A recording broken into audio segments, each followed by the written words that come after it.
Well, thank you for joining us. Temperatures hovered in the 40s and 50s this weekend. A little chilly, but we're looking for a possible warm up. Let's bring in meteorologist Simone Thomas. And Simone, is the sun coming out anytime soon? I think is the better question for me. I think the sun will come out tomorrow. Now, tomorrow is going to feel a little bit cooler, but the middle part of the week is going to feel so nice. It's going to feel more like fall than more like the winter we've been seeing as we start the month. Now, that cold front that we've been talking about that's supposed to move through today has moved through the state. It's off to our southeast.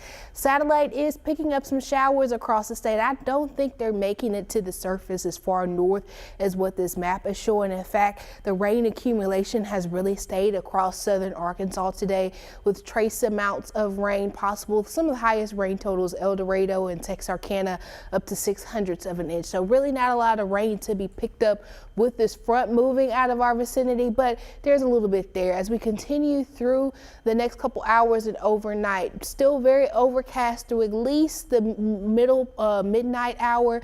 Then we start to see a little bit of breaks in the clouds you see early Monday morning. I think once we get through the day Monday, we'll get to see more sunshine than clouds. Here's how we start your Monday behind that front, some lower and middle 30s. I'll tell you more about the warm up on the way and how much sunshine you'll get to soak in this week in your 7-day outlook. All right, Simone, thank you. Well, President Trump is getting ready to host the Kennedy Center honors tonight. His administration's policies regarding military strikes on suspected drug boats in the Caribbean have also taken center stage this past week. CBS News correspondent Wendy Gillette reports. President Trump presented medals to the 2025 Kennedy Center honorees in the Oval Office yesterday.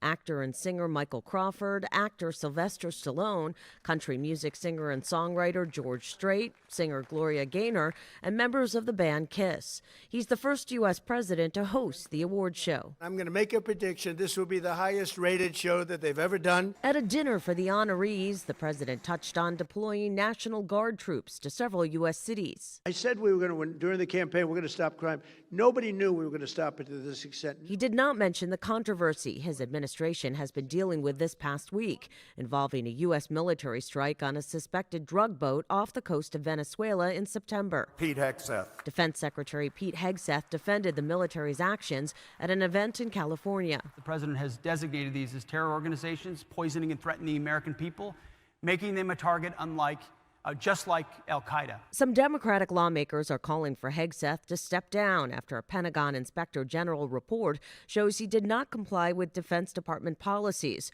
when he used his personal cell phone to share secret military information about an operation in Yemen in March. But President Trump continues to support him. Wendy Gillette, CBS News. The Education Department will temporarily bring back about 250 federal workers placed on administrative leave last March. The department is bringing back workers while the federal government fights efforts in the courts to cut jobs at the agency. An agency spokesperson said while that court fight plays out, it will use all of its employees to get the agency's work done. That includes several workers in the department's Office for Civil Rights. They received an email last Friday instructing them to return to work. The Trump administration has previously vowed to dismantle the Education Department. A manhunt is underway in Louisiana right now for an escaped inmate, one of 3 who broke through a crumbling wall at St. Landry Parish Jail in Louisiana on Wednesday. Jen Sullivan has more. Cracked cinder block walls, missing bricks, and a rope made out of sheets hanging from the 3rd floor. All evidence of a bold escape from the St. Landry Parish Jail. The inmates who escaped awaiting trial on violent charges. The crumbling jail unable to contain them. You got to remember, this jail is 45 years old. We're overcrowded, and it needs a lot of maintenance, a lot of maintenance, where parish government receives about $800,000 a year for maintenance, jail maintenance, and not a dime of it is spent. Our jail is safe, it's sturdy. Engineers gave us a clean bill of health on it whenever they came and inspected last year. While St. Landry Parish government claims the jail is in good shape, people on the inside say different. The whole jail is neglected, from the workers that are in there trying to do their best to the ones who just don't care, don't check on nothing. who knows the last time they've had anything inspected. Brian Daniels was recently arrested in November for failing to show up to court on a drunk driving charge and spent the weekend in the jail.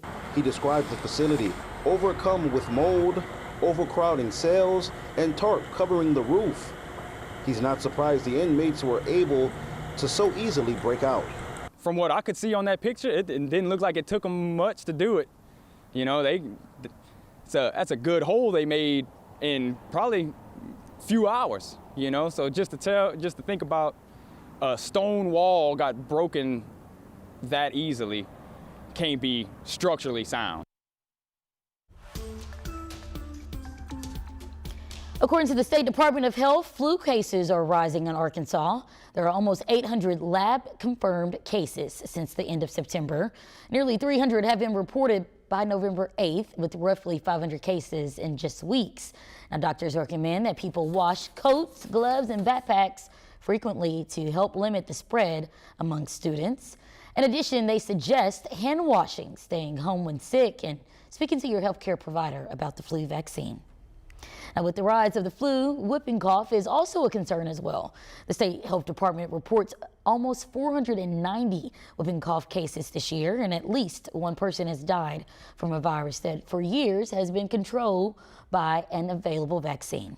Captain Rowley explains how parents now need to make decisions about a shot infants have been getting as soon as they were born.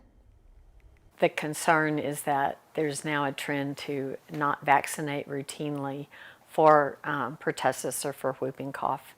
And so the concern is that lack of vaccination is causing an increase in the number of cases that we've had in Arkansas. Dr. Michelle Moss, the past president of the Arkansas chapter of the American Academy of Pediatrics, described that whooping cough can cause infants to lose oxygen and cause trouble breathing. And while whooping cough could appear as a normal cold, Dr. Moss says that parents should watch for changed symptoms. And they should seek medical care because there is treatment available for it, so that they can be tested at that point and determined if they have it. Then they can be started on antibiotics, which hopefully will shorten the course or make the course a lot less severe. There isn't a vaccine that babies can get while they're newborn for whooping cough, but they can for hepatitis B as well as a vitamin K shot. But with the recent vote from the Advisory Committee on Immunization Practices, this is no longer the case. I think because what was previously in place had been proven scientifically and statistically to be highly effective and safe, and that by vaccinating the babies within 24 hours of life, there's a marked decrease in the risk of them acquiring hepatitis B. Dr. Moss explained that there is a difference on how babies react to hepatitis B than adults, but the biggest concern is the later you give the vaccine, the higher the risk for infection. But babies are at super high risk for having chronic hepatitis that ultimately can lead to liver failure, cirrhosis, death, or requiring a liver transplant. Very different than the adult experience.